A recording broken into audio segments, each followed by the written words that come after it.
Okay, Sinatapi. Uh, that means my spirit is really glad to be with your spirit right now. All of your activity, your life force is strong, and Sinatapi just means how you're doing. So welcome to Native Wellness Institute's Wellness Wednesday Power Hour. And yoo-hoo! I feel like screaming, but I don't. I'm in my mom's home, and we're not, we don't yell and scream here. It's anyway, we don't yell and scream, but I'm just coming to you because I just feel extremely elated. Our family's getting ready for a wedding. We just finished North American Indian Days. We just had thousands of people come. We had over 600 dancers, and then people who just came to dance and don't compete, and we have the highway out here was just named Earl Old Person Memorial Highway. We just had PRCA, all of our bronc riders, all of our Indian cowboys, Indian cowgirls, and Indian relay. I mean, so all of that good energy, and then we had a bunch of our relatives come over from Salish Kootenai and Missoula, Spokane, Alberta, Calgary. They all just came to town, and we ate a lot of good food. We just hugged, and that was like the best part. So part of what today's topic is about is our life force. What kind of life force do you emanate? What kind of life force does your family, what's their legacy, their life force? What kind of life force, those of you in 112 Fahrenheit for weeks? Those of you, I don't think anyone, maybe on the other side of the globe, it's snowing, hey? Because there's always, the yin and the yang and the balance of the earth. And so I just wanted to, Nistu Nidaniko Mokoyo Sukoyi. It's my second Blackfoot name. I was given that name in 2017 because of a dream. So Charlene Plume, Prairie Chicken, and Roger Prairie Chicken heard my dream, and they said, we're going to rename you. It was supposed to happen at the Horns, but I was scheduled to be in Washington, D.C., so we did the ceremony at Dr. Deb Pace's house, and it's just been a beautiful life force thing. I received instructions. When you get your Indian name, the beautiful thing of getting your Indian name, and if you want to, in the comments, put your Indian name, all of you. I see some stiff arm. I'm not going to comment to Lorraine, hug it. I put your Indian name in the comments, because that life force. And so maybe I'll begin there. It's like, how do we take care of our life? How do we teach our children to take care of their life? How do we, so one of, I was just thinking about Audrey Bastine, married to Leonard Bastine, and they just changed their name to Weasel Traveler legally in Alberta. All of their entire family, they are not going by Bastine, but most of you may know Audrey. And I mentioned her because she's one of our female Piikani teachers coming from Brockett Way. We have Northern Abutsa Piikani, and then we have Skapi Piikani. But Audrey, she teaches us so much.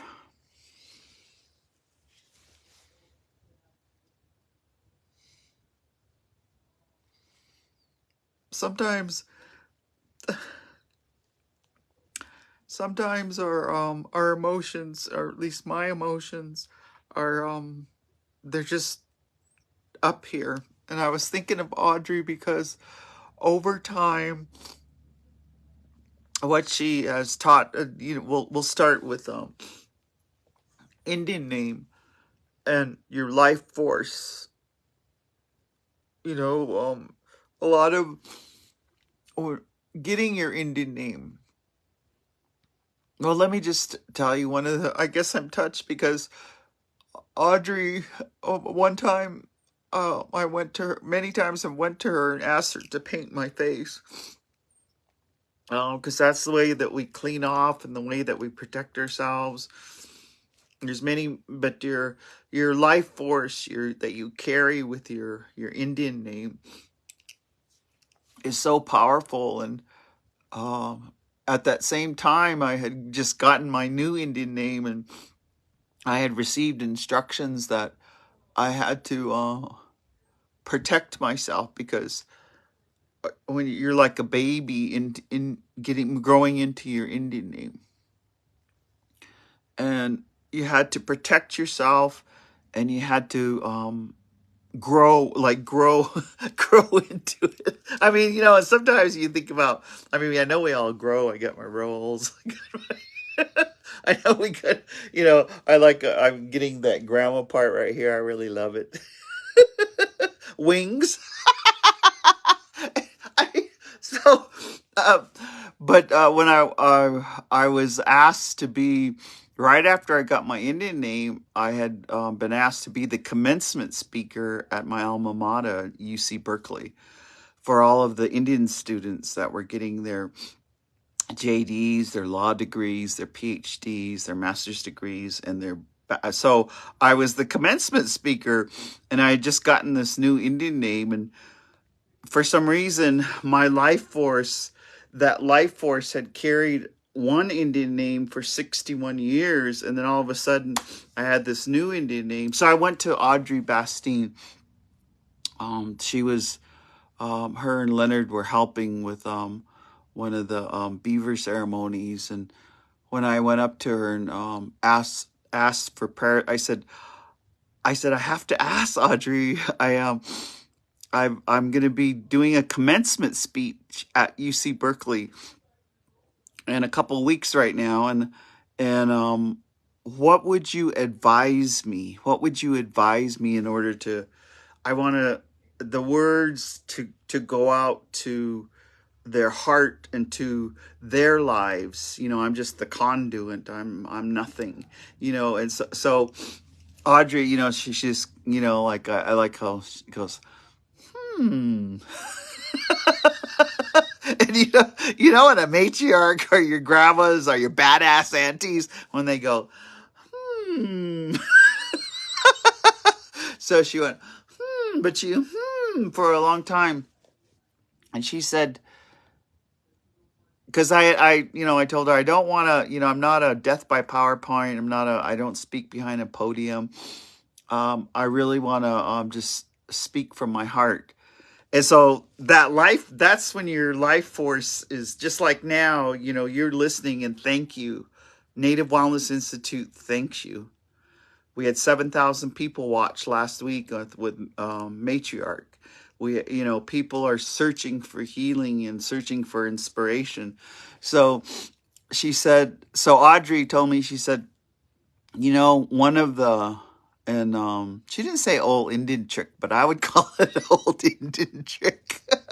She said when you're gonna have to use your words as medicine, when your words, and so think about your words as that's just like, I don't want to scream and yell. I'm in my mom's bedroom, and we're getting ready for a wedding. A wedding! Oh my God! Anyway, so she said when you get up there, she said often, and wherever you're at, and so wherever, if it's a commencement speech or you're having a family meeting at probate, or you're breaking up with someone, what, are you gonna ask someone to marry you? All of these life kind of things, She said when you part of your prayer is, and this is, she said you can do it in front of them, or you can do it right before you're called to speak. And that's why I think that's an example of calling your life force. She said to get up in the 4 directions and call your Indian name. Call, and so that. So I got up, and and I just said, "Buksaput Makoyo Sakoi, Buksaput Makoyo Sakoi, Buksaput Makoyo Sakoi, Buksaput Makoyo Sakoi." And then I went ahead with when I did the actual commencement speech. And it felt so good because I'd started with 200 students, native students in 1974. Yeah, I'm a dinosaur. Well, a long time ago. And a lot of their grandchildren were getting their degrees. There was one young man who said the prayer, spoke Ohlone, where we were in Ohlone territory. And he prayed for God a good 3 or 4 minutes in Ohlone. And then there was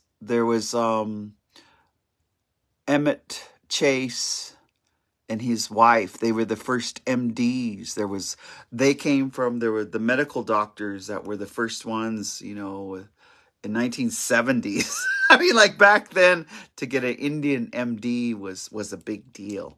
So this life force, and then I went ahead and did the speech, and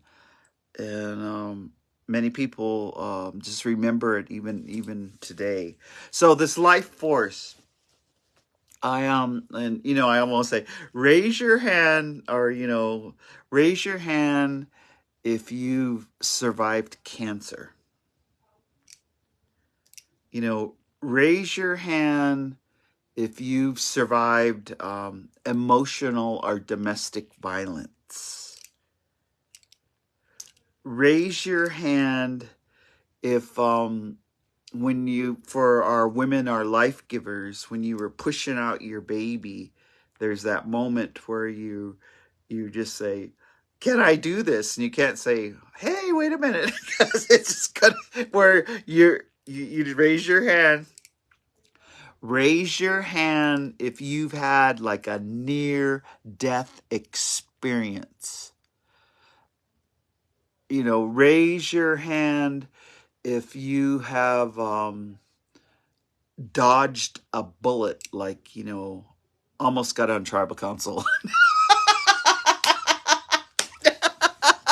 We lost by 2 votes. No.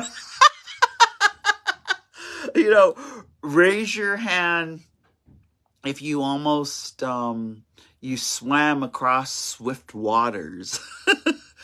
And there was that middle part of the swift waters where you're not quite sure if you're going to make it, but you just make it. You just get calm, and you just stroke, and you just swim across that water.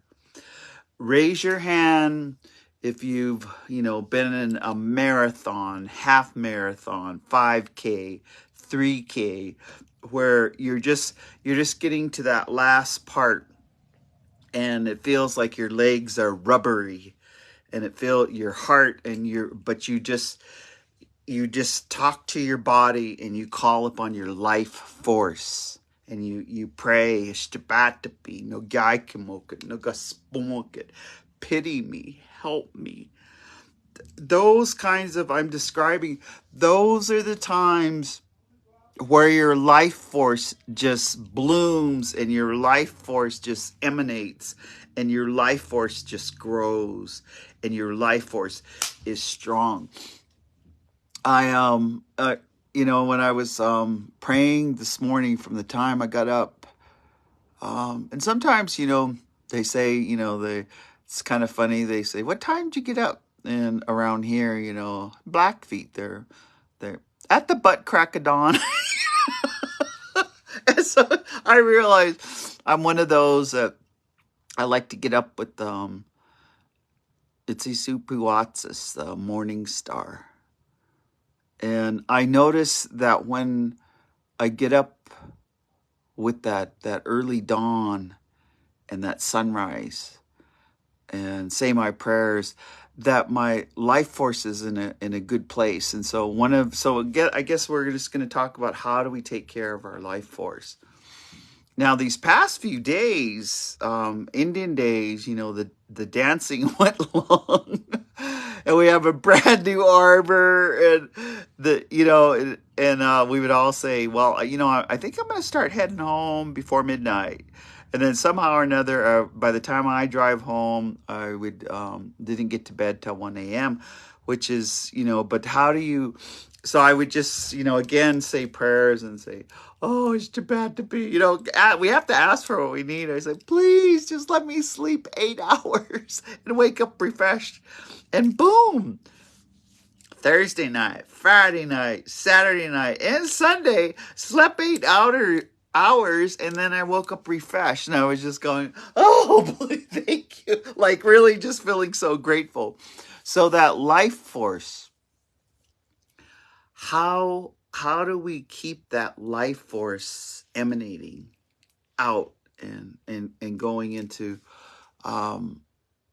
with our relatives, with our space that we're in our home, in our reservation, in our city. And so I wanted to start with a couple of these are kind of like tips about keeping your life force in order. One of the phenomena here in Montana, and the phenomena on the Blackfeet Reservation and nearby in the region, is there's been a strong push to heal and to get people in recovery who have addictions. There's been a strong force to, it's in my truck, but us all carrying Narcan. There's been a strong push to saving lives and with that Narcan and with that training, and even at the powwow, we're like, we have protocol. We had all of our veterans, and then we have our buckskin flowback headdress, buckskin men. Then we have our women's stand-up headdresses, and then we have all of our royalty. That's the order that we come in. And it was hot, or Blackfeet. It was hot. It was hot. And one of our soldiers, and very young soldiers, started to collapse. He got limp, and some guys grabbed him, and they helped him off. And then I would say at that moment, his life force was weak. And they took him off and they gave him water, but that later on, when he came back to the next grand entry, he looked really, really strong. And you can surmise maybe he just came from potential losing his life of combat. Or we just come from, you guys know, it's like we're at a time where we're reevaluating. Native Wellness Institute wants to help you do a reevaluation and shed some things that you don't need. Let go of some things that you don't need to carry. You don't need to carry the stress. That you need to let go. That you need to say bye-bye. Bye-bye, I don't need you anymore. That doesn't mean you have to get divorced today. No. That doesn't mean you have to kick all your kids out and say, get a job. No. That doesn't, it's, so it was interesting, because then everyone just, and I just thought in our mind, we were having some discussions. If you were in a combat zone, and the way, an hour and a half grand entry with all the loud drum, all of the dancers and the thousands of spectators, and when you're in the middle of that, that's a lot of life force. Grand entry. That's a lot of, they say it's one of the most powerful times because of all the eagle feathers in grand entry. And that feeling all of that life force, especially because in safety, when we suffer from like post-traumatic disorder, or we suffer from coming out of a pandemic, geez, we're all just regrowing our life force coming out of a 3-year pandemic. That emotionally can be a lot of life force surrounded us. So no wonder he collapsed. Plus, it was, I don't know, 93 Fahrenheit. We did have a breeze coming through, but I was just thinking about, okay, so that life force, how do we take care of our life force? And simple things, again, I always think about the Dalai Lama, and like I had mentioned before, in the time that they asked how you have compassion. How do you keep compassion? And he took a whole 5 minutes to think about it. And he said, sleep and water. And I'm drinking a raspberry tea, which is, I usually don't.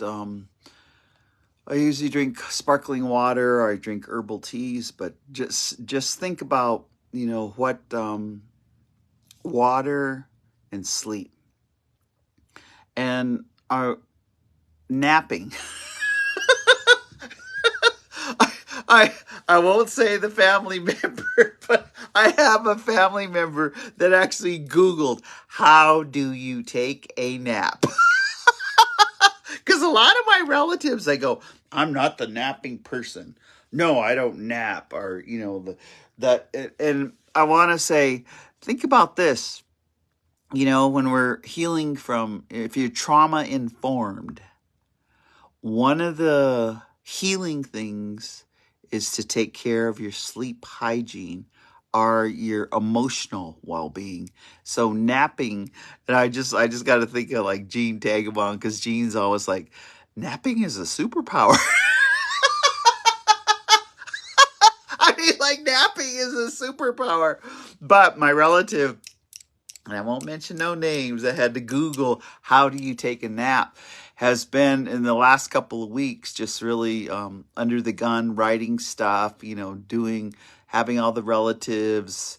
When you have relatives at your house and you're still trying to get on Zoom, that could be, what do you do? Hide I remember at the beginning of the pandemic, a lot of people were hiding in their cars on Zoom, or they go to the back bedroom and they're hiding on Zoom. But how do we take breaks so that we're regenerated or we're refueled? And so I just wanted to share how I was privileged to go. I was invited to celebrate someone's 28 years being clean and sober last evening.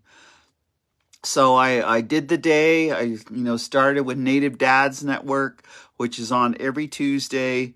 And boy, my hat's off to Mike Duncan, because his kids saved up and they all went to Hawaii and they took their dad.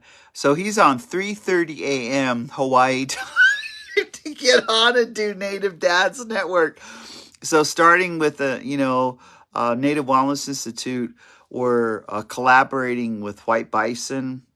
We're collaborating with Native Dads Network, and we're collaborating with Al Pooley's group of Native Fatherhood and Families Association.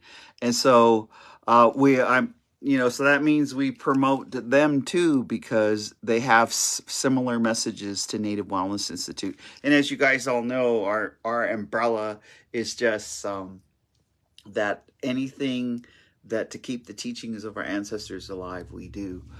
So, and I guess I'm in a good mood, but why am I wanted to just share with you, I guess, story, as most of you know, it's about storytelling. I was invited to go to MC a youth summit next week on the Wind River Reservation. And one of the planning committee we've been planning it for some months. And one of the main planning committee members there is a young man. His name is Big Wind. And I just think it's so cool. And but just recently, and this is a phenomena on healing, and this is we have to talk about life forces and how we protect life forces, especially of children. And so we're in Indian Days, I'm on vacation, and we get an email that the tribe has decided, because the money is coming from domestic violence prevention and violence free, which is like woohoo, and they wanted even the volunteers and everybody who's speaking and everybody who's helping to get a background check. And I just like, woohoo! That's like a major step of protection, because of just healing is that everyone gets a background check. And so you don't have anyone that's questionable or, a sex offender, or you don't have other criminals around your children or taking care of your children. Duh! I mean, like, duh! But there was, we're on the res, and where do you get, where do you get your background check? What was beautiful, I mean, because I just start visiting with people.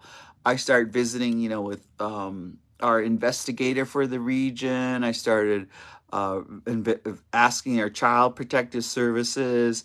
I started asking council members. I just started. I said, "Hey, where can I get fingerprinted?" like usually we don't like it when we're getting fingerprinted, right? Or we're getting new bracelets. We don't like those bracelets behind our back, or we don't like. But I kept asking him. I said, "I need you fingerprinted because they need my fingerprints so that they can run a check on me." So anyway, long story, talking to everybody, and they'd say, "What for?" And I go, "Because we're having a youth summit. And it's about health. The whole focus of the summit is healthy relationships. And so they want everyone to have a background check." So it all narrowed down to there is a person, like I went to talk to the people at the jail, and they were saying, "Yeah, we could do it, but we ran out of cards." So I said, "Well, can I just put some ink and give you my..." Well, I mean, they have a very complicated procedure. So then I found out in our personnel department that, for people that are hired, the 800 people that are hired underneath our tribe, they have to do background checks. So I found that person. And of course, she was busy because our tribe just put on this big event, and they were off for 10 days organizing, the veterans powwow, organizing all of the youth day. They have 1,700 kids, all that kind of stuff. So I found the person, and this is, here I am. I felt like I was some kind of a virgin, and I'm not a virgin. But I was trying to find who could fingerprint me. And I went into personnel, and I met the best young person, and she had the laptop and she had the equipment, where she could take my thumbs, take my thumbs, take my right hand prints, take my left hand prints, and I gave it willingly. And then I saw it come up on the screen, and so there's not even any ink involved. And I was going, woo, let's see. I was trying to think back. When was I fingerprint? Oh, yeah. When I was a drunk. Active drunk. I'm still a drunk. I got two DUIs. And, that's the best thing that could have happened to me. I got a DUI in Nevada, and I got a DUI in California. And they fingerprinted me. And because they fingerprinted me, I had to spend time in jail, which I was already sober, and that was the best jail time I ever spent, was behind bars, and I was sober. And sober, in a sober mind. And when I got out that day, man, I skipped like I was on the Wizard of Oz. I skipped to town because back then I didn't have cell phones, and I got out a day early and I was free. So I was trying to think, that was the last time I was fingerprinted. And so you go through all of that life force. And when I was visiting with the personnel, they all, they know me, as the badass auntie, in real life, eh? They know me as, just, since I've been home 3 decades. They see me, they see, when you're with your people, right? You're on the res. We all know each other. And at the powwow, what was beautiful is everybody was, like, they're real sly, like, you don't see them looking at, yeah. And then you always see way across, if someone's staring at you, just go like this. And then they'll, like that. So there was, so we got the prints done, and as soon as I get off here, I go find out if I'm clear or not. And she said they'll be, and so a recovering person, because I'm a recovering alcoholic and a recovering drug addict. I'm a recovering gambler. I'm a recovering toxic relationship. I'm a recovering shopper. I don't shop to get fixed. Let's see what else. Geez. But I, for a moment, I was just thinking, what, you go through that thinking, and this is where you have to use your life force skills. You have to pray. You have to talk to your fellowship, your support system. I'm so grateful that I still have my mother, and she's out shopping right now. She's with my sister. I'm so grateful. I'm in her space. This is her sacred space, and I can even talk to her. And Mom was so encouraging. I said, Mom, it's so weird to get a background check. And then, so what I want to share with you is I thought we should do this for everything.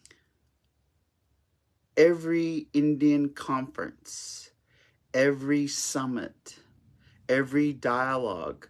I mean, I want to backtrack. I want a background check on Congress. So how do we do that? How do we get how do we, all of the ones, those on the Supreme Court, how do we background check them? And, it's just the dialogue. I'm putting it out there because we need to vet people that we vote for. We need to vet people who are in our leadership. We need to vet people who are running our ceremonies. We need to vet. It's just like, all of you, raise your hand if you don't know someone and you try to find them online. We got some CSI people. I have a couple relatives. I'll just say, hey, tell me about this person. Blah, blah, blah. Oh, they did this. Oh, they did that. Oh, they did that. And now on LinkedIn, you can click and you can look at what their accomplishments are. Jesus, criminy.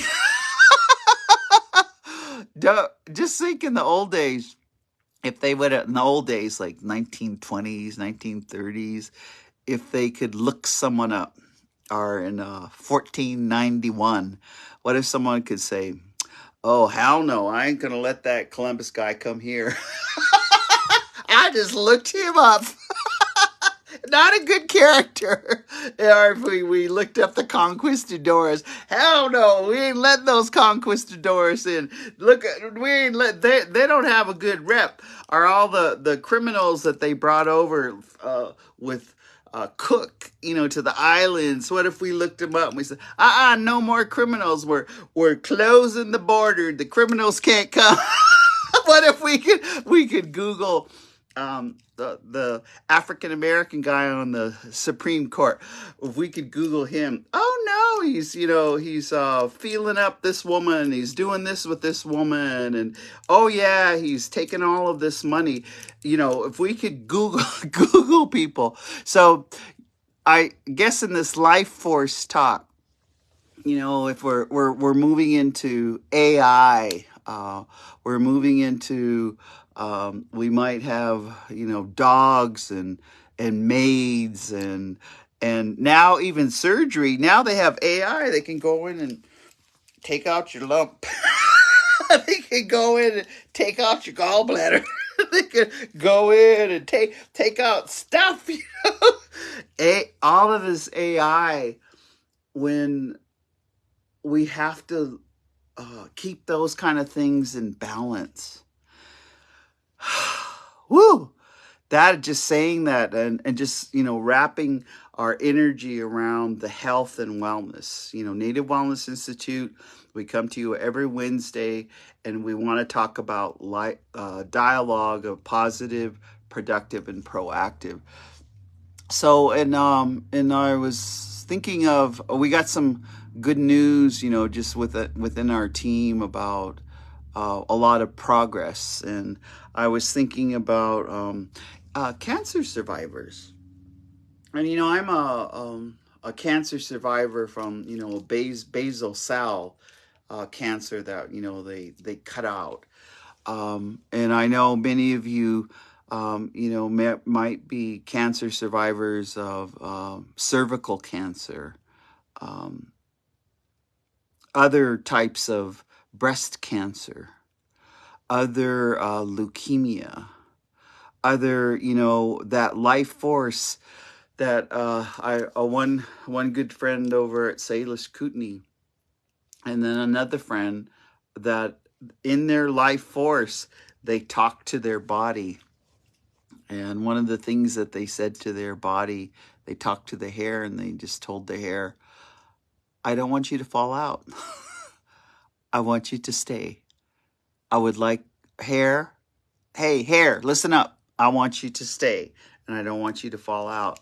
And in both of those cases, I think of my friend, during COVID, going through chemo.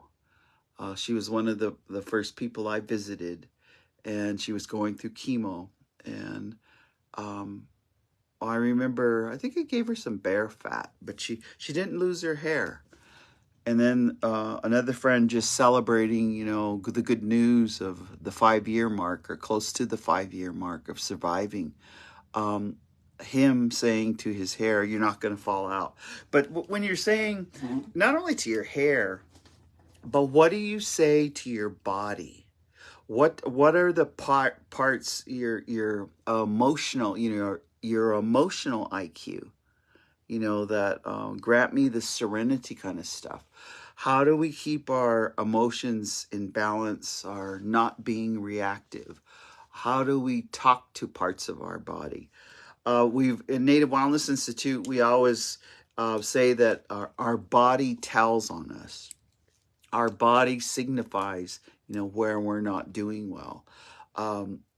Even now, the long COVID, the asthmatic, if you're in a place of heat or smoke or where the air is not clear, there's always it affects your lungs. We know that in Native Wellness Institute, we've done a lot of healing of grief and loss, and we're still doing it because we're coming out of this pandemic. And that lung of keeping care of our life force, our breathing exercises. One of in our last trainings that I was part of, we did a lot of guided visualization. And actually, after we ate lunch, we laid people on the floor. We laid them down. They got comfortable, and they started paying attention to their breathing. Paying attention to their breathing. Kept their eyes closed, and we guided them on a visual where they took a journey. and we brought them back. And so, and one of I'm using that example because in the guided visualization, it started with talking to our feet, talking to our toes, talking to our calves, talking to our ankles, letting them relax. Because when you come from trauma, we're stiffened. And you can really, one of the ways is when you go hug people, they're stiff. That stiffening, the whole body is stiffening. But to relax, relax your feet, relax your kneecap, relax your thighs. Pay attention to your breathing. Relaxing your hips, relaxing your everything inside, your belly, your guts, your liver, and talk to them. You can thank them. You know, one of the making your life force strong, like talking to your lungs, you know, saying, I know I've come through a lot of grief. I know I still have more, but I'm just asking my lungs to take good air, you know, because that desperation for air, good air, the pneumonia, those that were on ventilators, that talking to your body, just saying, ooh, good air, ooh, good air. You know, that talking to your gallbladder, they say that's where you carry if you're angry all the time. And anger is hurt. If you're angry all the time, then you have to have your gallbladder out. You get gallstones and if you have to pass a gallstone, talking to it, to telling your body, your digestion, that it's easy flow, everything's okay. Talking to your liver, talking to your kidneys. Your kidneys, they say a lot of, if you're in fear, false evidence appearing real. If you have a lot of fear, it manifests itself in your kidneys. Your kidneys will, kidney stones, eventual renal failure, all of, talk to your kidneys, talk to your liver. Say you're going to be good to them.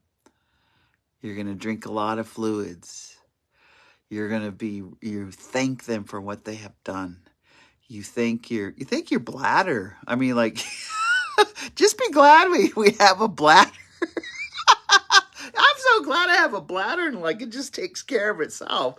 And I'm not, you know, I just think about that, you know, later on, like, what about when I get old? If I guess I'll just get some Depends, eh? But mine are gonna have like ribbons on it, and I might beat them, eh? And if I get it in a wheelchair, I'm gonna beat it, and it's gonna have ribbons, and it's gonna be 4-wheel drive. You know, just the life force, thinking, yeah, if I have to have a walker, I have to have cane, it's gonna have ribbons, and it's gonna be beaded, and it's gonna be sparkly, and it's gonna have bling. Badass anti-walkers. Hey, I could go in business. No. These are, anyway, you know how my mind thinks. But this life force, how do we get it to emanate? And so one of the other old Indian tricks that I wanted to share with you, you know, surround yourself with people who appreciate you. Surround yourself with people who compliment you. Surround yourself with people who mirror back the things that you've done well. Surround yourself with people who think you're good enough. I've been wearing this, don't give up. You are enough. These bracelets, they've been giving them out everywhere, so I always I kind of wear them out and the words get smeared off. But you are enough. Your life force is strong, and you are enough. That self-talk. I remember when we were little, the mom, there was a cartoon called Mighty Mouse, you know, where, you know, Mighty Mouse would always be, you know, singing Here I come to save the day. Mighty Mouse is on the way. So my mom, what she taught us is to put our name in there. So I don't know. I was like, I don't know, 6 years old, 7 years old, 8 years old, and my mom would say, "Okay, let's sing." That's how we after we explain our dreams, I would have to say, "Here I come to save the day. It's mighty Theta on the way." And so I think about just those kind of parenting practices where we're having our life force. We teach our children, we teach ourselves, we teach our partners, we teach our siblings to talk to themselves and to say good things to yourself, just to say, I love you. That exercise where 21 days in a row, Gene would do that over, and Gene Tagabon and I would 21 days in a row. And if you miss a day, you have to start over. But the first thing you do in the morning is just look in the mirror and look yourself, look at your eyes. No, and look at yourself and say, I love you. You're enough. I appreciate you. You're doing good. And yeah, you didn't get all those 20 things on that list of 20, but you got 2 done. That's pretty good. That's progress. Progress, not perfection. I mean, just that self of how we invigorate our life force. And so I was just thinking, what did we learn during this pandemic? We learned a different lifestyle if we had to stay home. I worked a lot with essential workers, especially around the Seattle area and the San Francisco Bay Area. I just remember one of the essential workers that worked with the homeless the entire time, so they still were, in the office and still going out, all hazmat up and all. But I remember the lessons learned there was self-care. The lessons learned there was limit screen time. The lessons learned there was, again, surrounding yourself, your coworkers, while you uplift each other. And sometimes that uplifting was just to have a safe person to vent to say what was going on, to just to vent and not to fix, but just allow you to vent, allow you to say and to let it go, to surrounding that support. So in this last, I was looking at, God, how did time flies, but I wanted to, since we're getting ready for this marriage and this wedding, and I've been listening to, we got our wedding invitations. The wedding is on Saturday. We got them last December. So since last December, our young relative in Missoula has been prepping. But I was just listening to the mom getting ready, and her just, what dress am I going to wear? Going to shops and trying on dresses, going to, and so last night I brought the question up. I go, do you have your dress? And she goes, yes, I was in Washington, D.C. and I found a dress. So that prep of what you're going to wear. And she said, the part now, because these life forces around the ceremony of 2 people making a vow of marriage, a vow of being together. So just the excitement, she said, the hard part right now is like the ring bearer doesn't want to wear the little tuxedo. It might want to wear a vest. So anyway, the compromise is that he'll wear the little because he's young, he's going to wear the little tuxedo during the ceremony, and then he gets to take off the coat because he didn't think the coat was.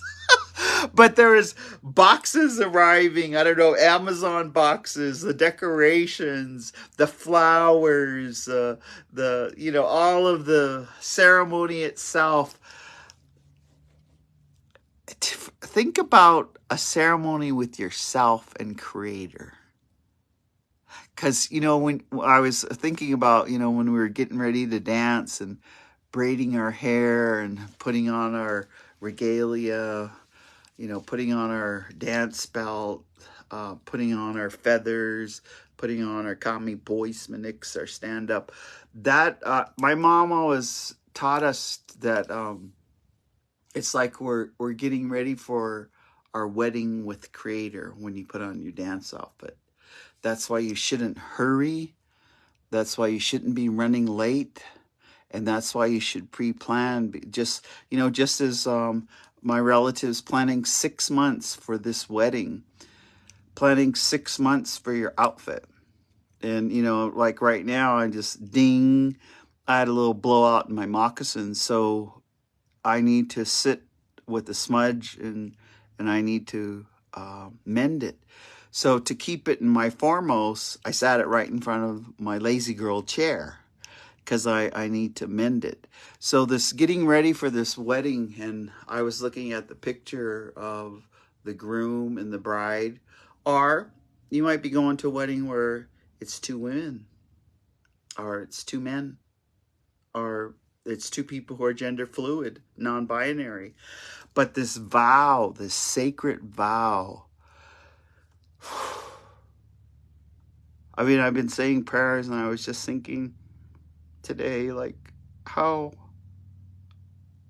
all of their ancestors, because it drops to our generation, their great-grandma's not here, Tsitsi, great-grandpa's not here, but they're doing this vow, and all of their friends, and and I'll be present. But my mom, because it's outside and it's extreme heat, and she got overheated the other day. She made a decision. Her life force made a decision that she'll pray from here. But as I was saying the prayers, I thought, wow, what a courageous thing to do, to make a vow to another human being. What a powerful 2 life forces that have been existing and come together and say, I vow to stay with you.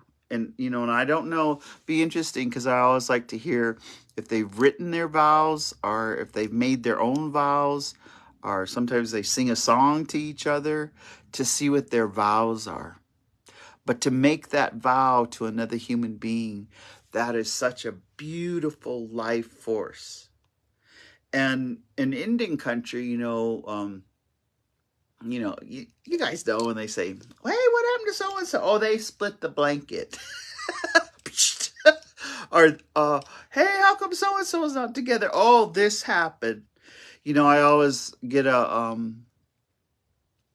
tear or a moment with that, and just say, well, maybe all the lessons were learned in that relationship, and it was time to move on, not good or bad, but move away and move into a different relationship.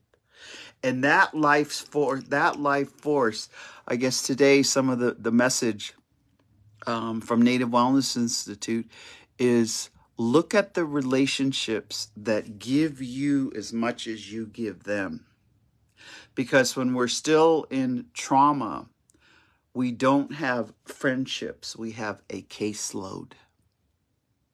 So reevaluate. If you're always, taking care of these so-called friends, that's not friendship. You have to look at who can take care of you. You take care of them. There's interdependence.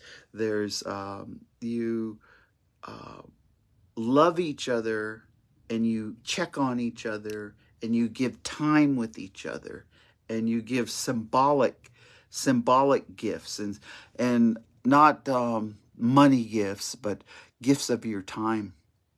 And so this vow and this life force, I guess today, kind of as we're winding down from in the Power Hour again, we come every Wednesday, Native Wellness Institute. It's Wellness Wednesday. We come to you. So as I leave you in these last few minutes, reevaluate your relationships. In 2019, because here we saw a lot of people we hadn't seen since 2019. So remember that they have transformed. Their life force has transformed to something else. So go meet them where they are now and see who they are. I mean, like I was just pleased to see some people had really matured, had really embraced with humor, and of course, I have. There's always the dialogue. They're like, they'll say, "How's your crystals?" My crystals are fine. Or the humor there. So reevaluate friendships, reevaluate coworkers, reevaluate. Let's see, what's even the relationship you have with your screen time. I was, and I guess I'll kind of share some of that. I have this group of friends, and they're in different states, they're in different countries, but they're all watching Outlander. We've all been, and I was about because the last episode there was a harshness to it because it was 200 years before 1980, and because there's time traveling, and it was where it was okay to burn a woman up, like burn her at the stake or just burn her. And I had to my life force, I couldn't watch it. And so I knew it was going to happen, but I just couldn't visually watch it because I know it's true how women were treated, and that's not how it is today. So that relationship with what you watch, that relationship with and I guess I'll kind of say, Gene Tagabon and I just Uncle Gene, we're gonna have to get him back on. He's been doing some family care and doing some traveling. Everybody's been kind of taking a little vacation, and that is how you regenerate. That's how your life force grows. But Gene is always, he always tells us, remember, your story is someone else's survival manual. Share your story. Last night when I was with in our talking circle at our meeting, and I was with people who only had 2 weeks clean. We have to share our hope, our strength, and we have to share our story. But we also have to share that we were once, for the grace of God, we're exactly how they were, how they are now. But that's our life force is not like that now. Our life force is okay with living, 24 hours at a time. Our life force is okay with, looking at the promises on page 83. Our life force is okay. One of the things last night is we have one of our members bakes cakes, banana cream cake and banana cream pie. And I was, it's one of those times where I shouldn't be eating all this cake and pie, but I looked at her homemade banana cream pie, and I gave my life force that you have permission to eat that pie, and you better enjoy it. So I would take like a bite, and I would banana cream pie, and just keep it, at least 30, and enjoy it. Don't gulp it. Don't drive through the drive-through and go. Enjoy it. Let your life force enjoy the beautiful things that we have. The camaraderie. When someone makes us a pie, when someone makes us a cake, or someone, makes us a smoothie, or my mom made soup yesterday, and I'm going to get off and have a little bowl here. And I said, "What's in the soup, Mom?" And after about 8 things, she said, "Well, I had the broth, and then I put in the vegetables, and then I put in some macaroni." Indians. Then I put in some macaroni. Put that macaroni in there. And I was just going, but what it's made with is love. Mom's soup are made with love. And I was just thinking, so I just succulently, again with mom's soup, and just tasted the flavor because there was the love of mom. Eat that kind of food. Cook that kind of food. Embrace that kind of food. And if you are going to eat some of the stuff that, isn't quite as healthy, enjoy it. And then go run a mile. I know. I was walking today. I was like, dang, that fry bread tastes good. That's why I have to step higher. That's why I have to walk. Because my life force was saying, I'm not the smallest little person in the world, but I still want to be, my life force wants to enjoy and to be healthy. So with that, I'm going to just say every Wednesday, Native Wellness Institute, we are here. We try to provide just some story and some dialogue. And today we just hope that this helps with your life force. And we'll see you next Wednesday.